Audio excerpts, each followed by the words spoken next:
Hi hello അസ്സലാമലൈക്കും. പുതിയ വീഡിയോയിലേക്ക് എല്ലാവർക്കും സ്വാഗതം. ഞാൻ ഇന്ന് വന്നിട്ടുള്ള റെസിപ്പി നമുക്ക് ഡിന്നറായിട്ടും ബ്രേക്ക്ഫാസ്റ്റൊക്കെ ആയിട്ട് നമുക്ക് തയ്യാറാക്കാൻ പറ്റിയ നല്ല ഹെൽത്തി ആയിട്ടുള്ള നല്ല ടേസ്റ്റി ആയിട്ടുള്ള എന്നാൽ വളരെ പെട്ടെന്ന് തയ്യാറാക്കാൻ പറ്റിയൊരു റെസിപ്പി ആയിട്ടാണ് വന്നിട്ടുള്ളത് കേട്ടോ.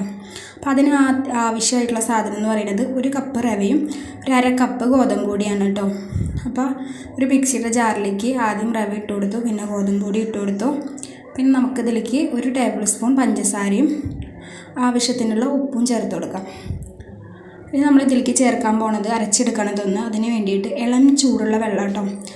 തിളച്ച വെള്ളം ചേർക്കരുത്, ഇളം ചൂടുള്ള വെള്ളം തന്നെ ചേർത്ത് കൊടുക്കുക കേട്ടോ. എന്നിട്ട് ഇതേപോലെ സ്പൂണ് വെച്ച് നല്ല പോലെ ഒന്ന് മിക്സ് ചെയ്തെടുക്കുക.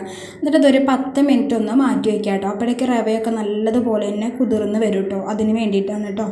അപ്പോൾ അങ്ങനെ ഒരു 10 മിനിറ്റ് ഞാൻ മാറ്റി വെച്ചിട്ടുണ്ടായിരുന്നു. അപ്പോൾ ഇനി വെള്ളം കുറവ് തോന്നുകയാണെങ്കിൽ നമുക്ക് കുറച്ചും കൂടി വെള്ളം ചേർത്ത് കൊടുക്കാം. അപ്പോൾ കുറച്ച് വെള്ളം നേരത്തെ തിളപ്പിച്ചത് കുറച്ച് ബാക്കിയുണ്ടായിരുന്നു, അപ്പോൾ അതും കൂടി ചേർത്ത് കൊടുത്തിട്ടുണ്ട്. ഇനി നമുക്കിതൊന്ന് നല്ല പോലെ ഒന്ന് അരച്ചെടുക്കാം കേട്ടോ. അപ്പോൾ നല്ല സ്മൂത്തായിട്ട് തന്നെ അരച്ചെടുക്കാം. ഇനി നമുക്കിതിൽ ഒരു പാത്രത്തിലേക്ക് മാറ്റി കൊടുക്കാം. ഇനി നമുക്കിതൊന്ന് നല്ല പോലെ ഒന്ന് മിക്സ് ചെയ്തെടുക്കാം. എന്നിട്ട് നമ്മളെപ്പോഴാണോ ഇത് ഉണ്ടാക്കുന്നത് ആ സമയത്ത് നമുക്കതിലേക്ക് സോഡാപ്പൊടി ചേർത്ത് കൊടുക്കാം കേട്ടോ. അപ്പോൾ കുറച്ച് മാത്രം സോഡാപ്പൊടി ചേർത്താൽ മതി, അധികം ഒന്നും ചേർക്കണ്ട കേട്ടോ. പിന്നെ നമ്മളിത് അരച്ച് കുറേ നേരം റെസ്റ്റ് ചെയ്യാനോ അങ്ങനെയൊന്നും വെക്കേണ്ട ഒരു ആവശ്യമില്ല കേട്ടോ. സോഡാപ്പൊടി ചേർത്ത് നമുക്ക് അപ്പം തന്നെ ഉണ്ടാക്കിയെടുക്കാം കേട്ടോ. അപ്പോൾ നേരത്തെ ഉപ്പ് ചേർത്തിട്ടുണ്ടായിരുന്നു. അപ്പോൾ ഞാനിങ്ങനെ അപ്പച്ചട്ടിയിലാണ് ഉണ്ടാക്കിയെടുക്കുന്നത്. നിങ്ങൾക്ക് പാൻ ഉണ്ടെങ്കിൽ പാനിൽ ചുട്ടെടുക്കാം കേട്ടോ. എൻ്റെ കയ്യിൽ പാനിൽ ഒട്ടിപ്പിടിച്ച് നിൽക്കണ കാരണം കൊണ്ട് ഞാനിപ്പോൾ അപ്പച്ചട്ടിയിൽ ഒഴിച്ചു കൊടുക്കണം കേട്ടോ. ഇതേപോലെ ഒരു തവ ഒഴിച്ചു കൊടുക്കാം. ജസ്റ്റ് ഒന്ന് മാത്രം ഒന്ന് ചുറ്റിച്ച് കൊടുക്കാം.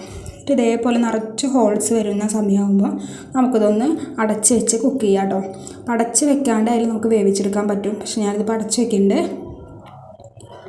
അങ്ങനെ ഒരു സെക്കൻഡ് 2 സെക്കൻഡ് കൊണ്ട് ഇത് വേവിച്ചെടുക്കും കേട്ടോ. അധികം നേരം ഒന്നും വേവേണ്ട ആവശ്യമൊന്നുമില്ല കേട്ടോ. നല്ല പോലെ തന്നെ ഇപ്പോൾ കുക്കായി വന്നിട്ടുണ്ട്. ഇപ്പോൾ കാണുമ്പോൾ തന്നെ നിങ്ങൾക്കറിയാം നല്ല നിറച്ച് ഹോൾസൊക്കെ വന്നിട്ടുണ്ട് കേട്ടോ അതിൽ. ഇനി അപ്പോൾ അതേപോലെ നമുക്ക് ബാക്കിയുള്ളത് ഒന്ന് റെഡിയാക്കി എടുക്കാം കേട്ടോ.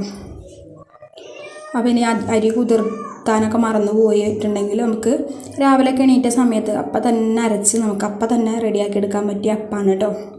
അപ്പോൾ കാണുമ്പോൾ നമുക്കറിയാം നല്ല സ്മൂത്താണ്. എന്നതുപോലെ കഴിക്കാനാണെങ്കിലോ നല്ല ടേസ്റ്റാണ്. നമുക്ക് നാളികേരപ്പാലിൻ്റെ കൂടെ അല്ലെങ്കിൽ കറിയുടെ കൂടെയൊക്കെ നമുക്ക് കഴിക്കാവുന്നുള്ളൂ കേട്ടോ. അപ്പോൾ നല്ല റെഡിയാക്കി എടുത്തിട്ടുണ്ട്. അപ്പോൾ ഇതേപോലെ ട്രൈ ചെയ്ത് നോക്കാത്തവരുണ്ടെങ്കിൽ എന്തായാലും ഒന്ന് ട്രൈ ചെയ്ത് നോക്കണം കേട്ടോ.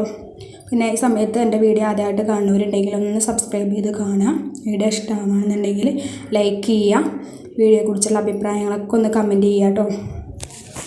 പിന്നെ സബ്സ്ക്രൈബ് ചെയ്യുന്നതിൻ്റെ തൊട്ടൊപ്പം തന്നെ ആ തൊട്ടടുത്തുള്ള ആ ബെല്ലൈക്കനും കൂടി ഒന്ന് പ്രസ് ചെയ്യുക കേട്ടോ. അപ്പോൾ ഞാൻ ഇടുന്ന വീഡിയോസിൻ്റെയൊക്കെ നോട്ടിഫിക്കേഷൻ നിങ്ങൾക്ക് ലഭിക്കുന്നതായിരിക്കും കേട്ടോ. അപ്പോൾ ഇൻഷാ അല്ലാഹ് അടുത്ത ദിവസം നല്ലൊരു വീഡിയോ ആയിട്ട് വീണ്ടും വരാം.